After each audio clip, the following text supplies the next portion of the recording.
I scream, you scream, we all scream for healthy vegan ice cream.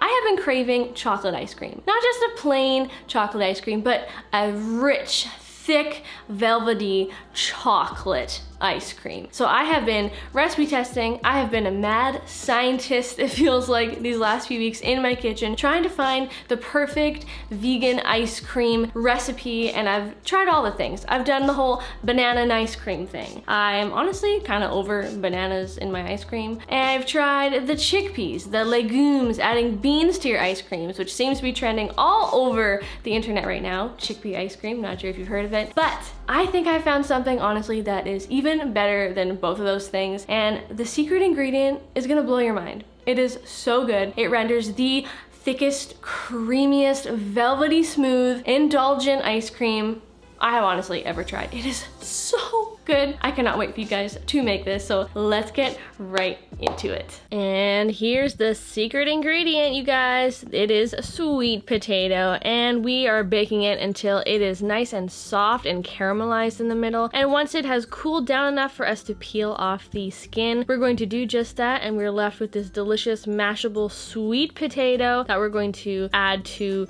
a high-speed blender or a food processor. And then we're gonna add 1 can of sweetened condensed coconut milk. This is gonna add such a delicious coconutty essence and a delicious sweetness. And we're gonna add some vanilla extract, artificial in my case, because real vanilla is just too darn expensive right now. And some plant milk goes in next. I'm using soy milk, but you can use whatever plant milk is your favorite. And then I also added some black cocoa powder. Now, if you don't have black cocoa powder, that is totally okay. You can use whatever cocoa powder you can find. I just really love the rich, almost dark chocolate flavor it adds to this ice cream. It is so good. So we're gonna blend that on high until it turns into this nice creamy liquid mixture, and then we're going to pour that into a loaf tin, or if you have like an ice cream tin, you can put it in there as well. And we're just going to smooth it out until it is in an even layer, and then we're going to stir it about every 30 minutes or so for about 2 hours until it is frozen enough to be scoopable like you see here. And then that's pretty much it. You're done, and you can serve it and eat it however you darn well please. I'm showing you guys right now how to make my favorite, I should say my new favorite way to enjoy a sundae. This is so good. What I'm adding on top is a peanut butter glaze, which is just powdered peanut butter, warm water, maple syrup. It is, oh my god,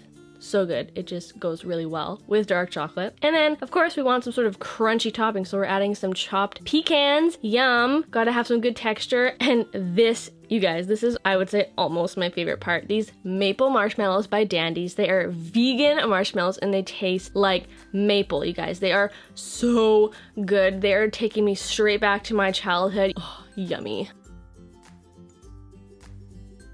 Definitely my new favorite way to make a sundae. Oh my god. If you like this video, give it a like, subscribe. I love you, and now I leave you.